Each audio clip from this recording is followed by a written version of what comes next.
Hello, everyone, and welcome to all my beautiful, beautiful, beautiful fellow seekers out there. Today is a special video, and that it marks the end of our 30-day wellness and manifestation challenge, and it's the eve of the May full flower moon. I didn't plan it this way, but I think it's a wonderful coincidence or synchronicity. As you might have guessed, it's called the flower moon because wildflowers are in bloom during this time in the northern hemisphere, which is where these traditional full moon names originated.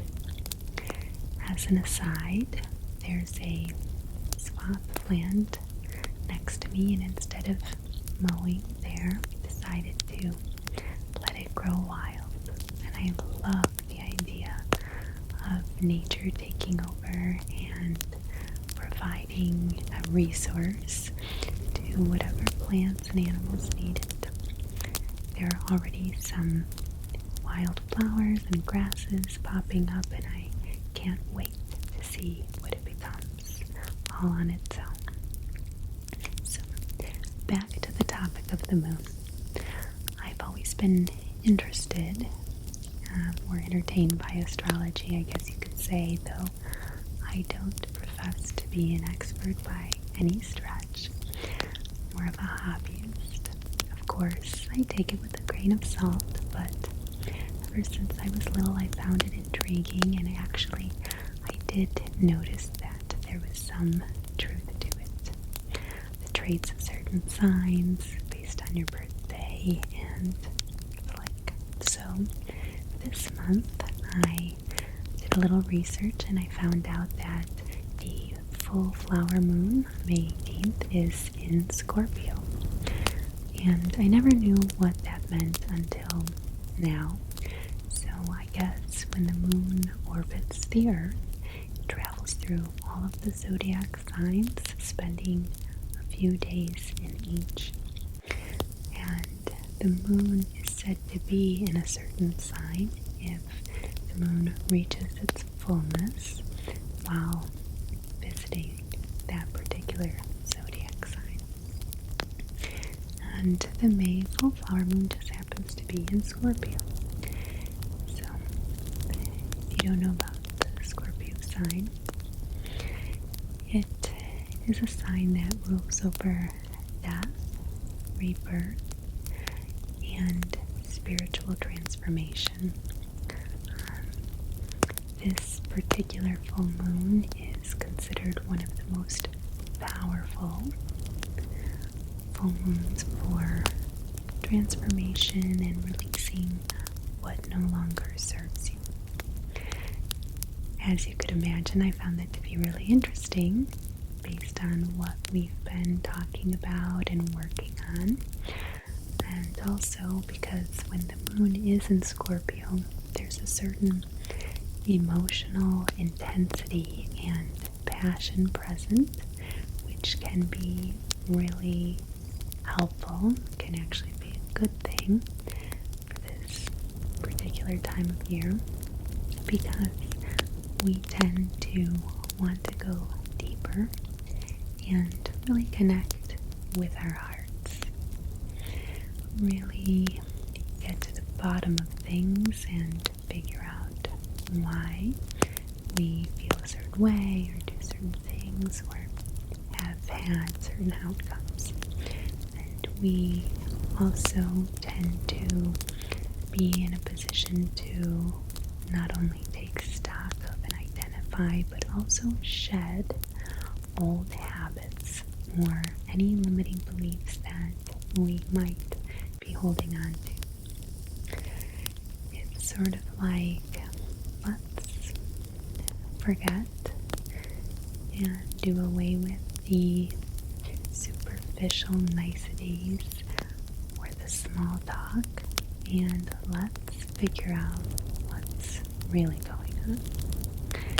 This is the time where we take a long, hard look within and we decide what we're all about. I think it's fantastic in terms of our conversations around courage and vulnerability to get ready to be real with yourself and with others. Putting aside the mask and acting like everything's great or you have everything figured out, or kind of keeping old relationships going that don't really bring much value into your life any longer. Not worrying about trying to please others or play a certain part. It's getting to who are you really, and what's important to you. What is it that you want out of life, and how do you want to show up in your life? There are endless possibilities, as we know. You can choose many different paths, but based on this inward reflection, what path are you going to choose? And asking yourself, will this help you live up to your highest potential and help you live your most joyful, truthful life? So this is the perfect time to assess and start living your truth. Personally, because I did make a promise to get more personal in hopes that it can not only help us really connect more, but maybe help others. Personally, whenever I'm trying to get to the core of who I am and what I want, to find my center, my joy, get back to who I am really, not just what you see or what I've done, I think back to when I truly felt free and pure of spirit, full of energy and life, and in my mind's eye, it's always the same picture. It was, I think, around 4th grade for me, and well, maybe not the most flattering time in my life. I wore t-shirts with pictures of animals. I loved whales and wolves and really all animals. And I wore baggy shorts, like athletic shorts, even though I wasn't athletic. My hair was messy and unkempt.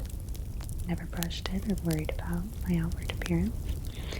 And I spent a lot of time make-believing. I was a fiercely loyal friend, hated gossip, and I chased my passions wholeheartedly. I lived for Saturday mornings where I would wake up before everybody else in the house and watch Jack Hanna's Animal Adventures and make myself an entire roll of cinnamon buns, like the entire sleeve, just for me. And I spent my time playing outside in the dirt and searching for signs of ancient civilizations. This is in Michigan, mind you.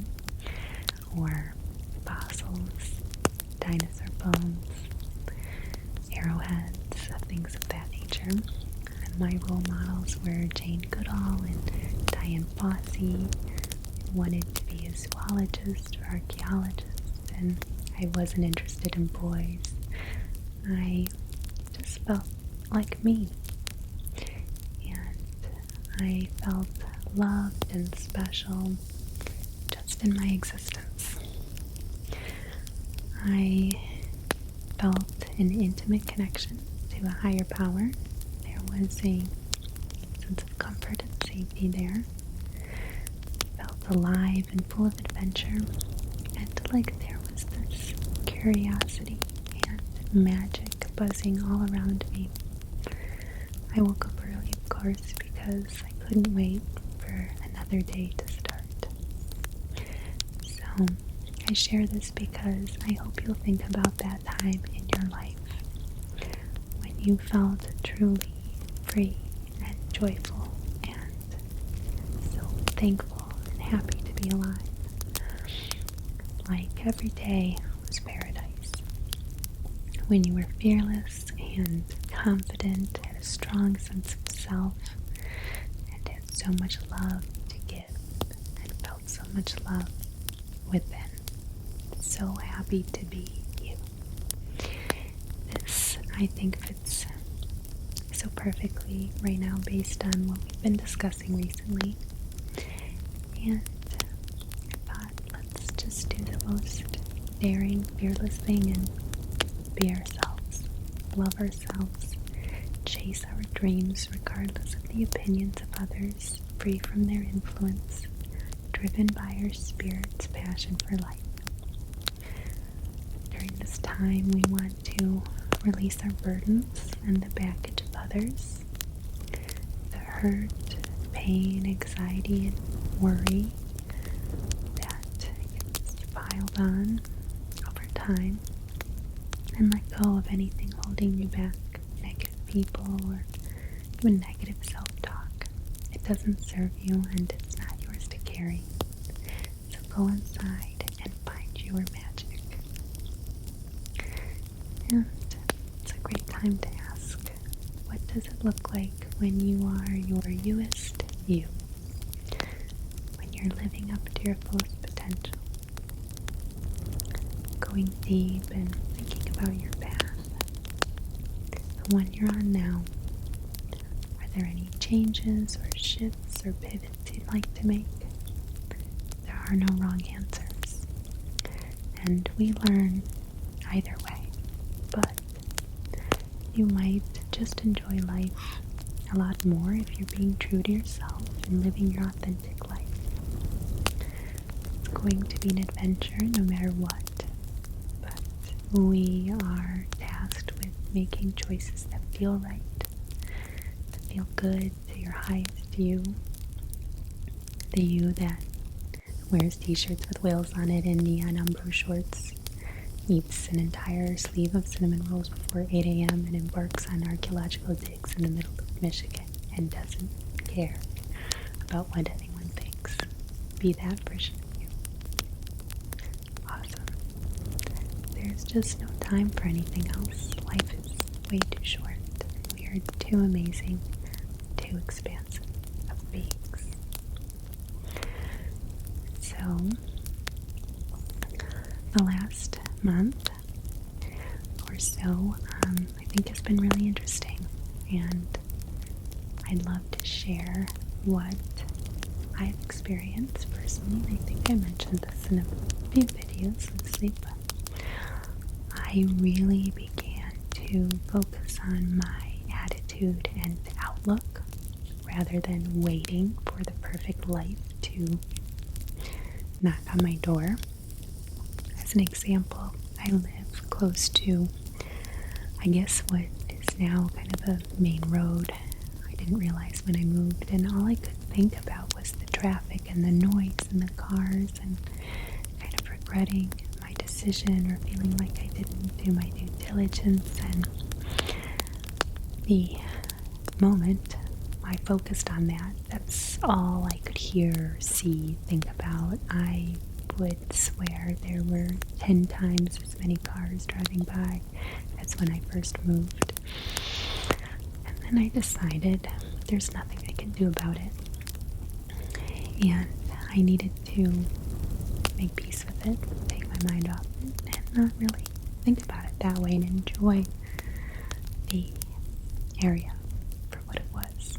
And within a couple of days, I just really didn't even notice the cars or the traffic anymore. Just so funny because nothing changed but my mindset and where I was placing my attention and focus. And I think that's a perfect example for life.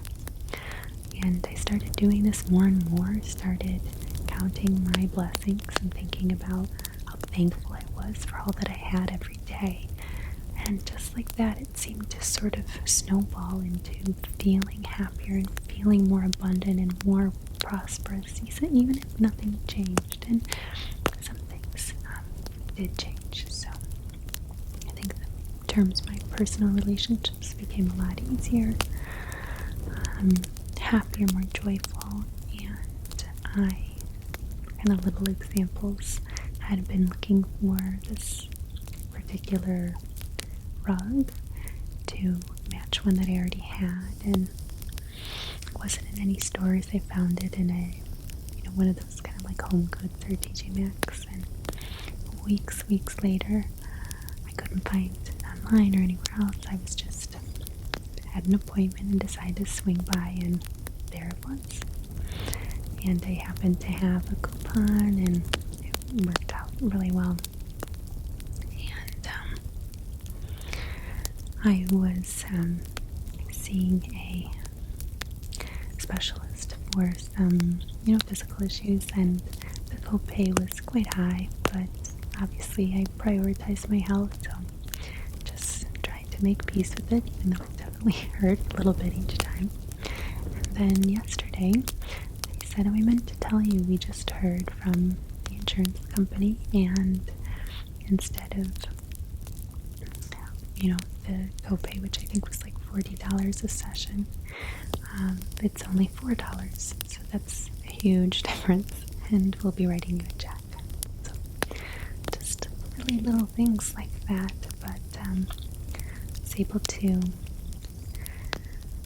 plan a vacation that I've been wanting to take forever. Just so happened with work, it's going to work out that I'll get to visit one of my best friends in Australia for some time, and I never thought that would be a trip that I would make, so that's really neat, and looking forward to it. So those are just a few kind of little examples, but kind of not so little in that when you focus on these positive things, they continue to expand and take on their own energy, and I think multiply, which is just brilliant. So focusing on this time and the new full moon, the May flower moon, the intensity of this moon will call us inward, and I think it's perfect for us to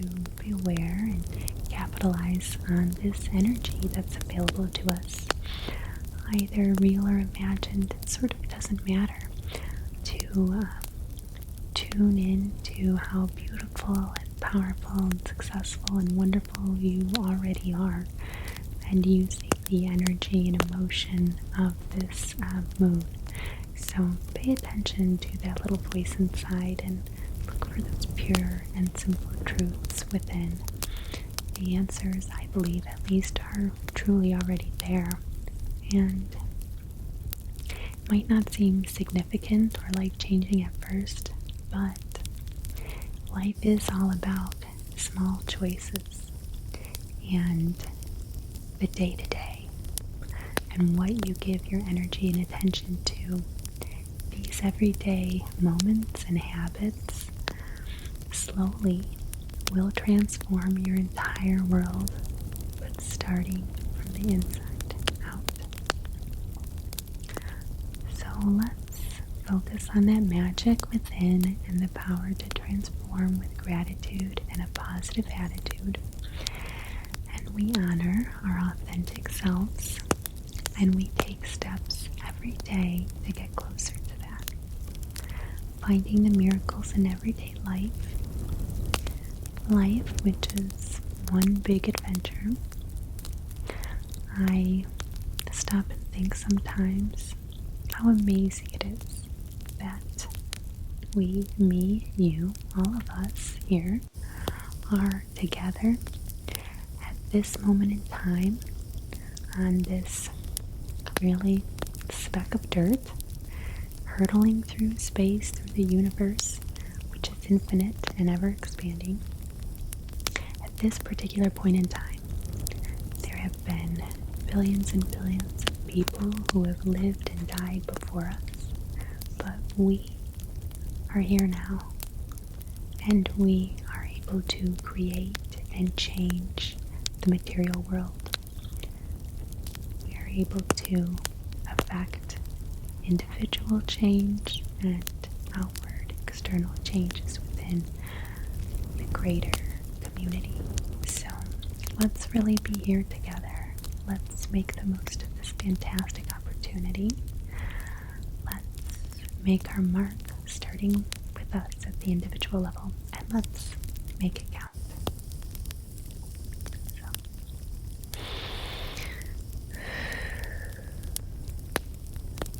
I'm going to end this session with our Satnam mantra and a short, you could call it prayer, intention, words with meaning, whatever you'd like to call it. It doesn't matter. It's heart to heart, soul to soul, this connection and this energy that we're creating together.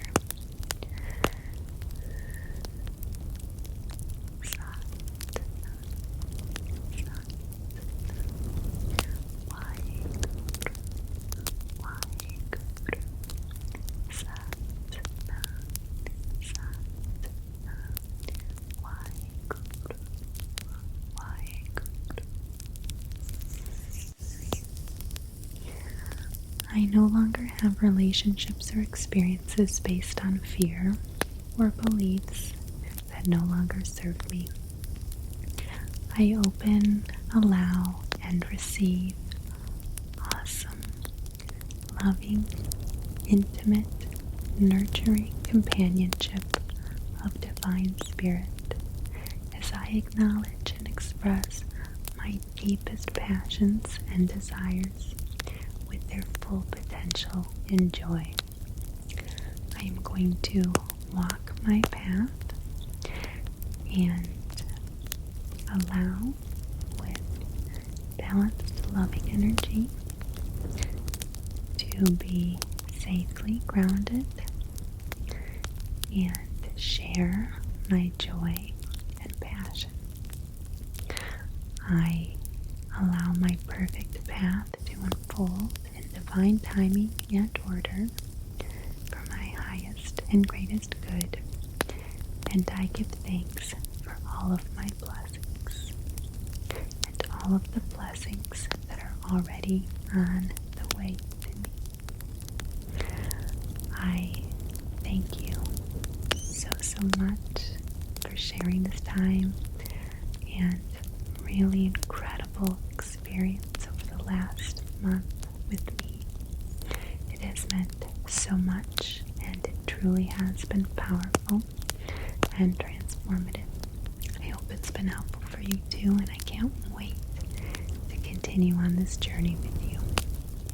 Until then, keep seeking. You never know.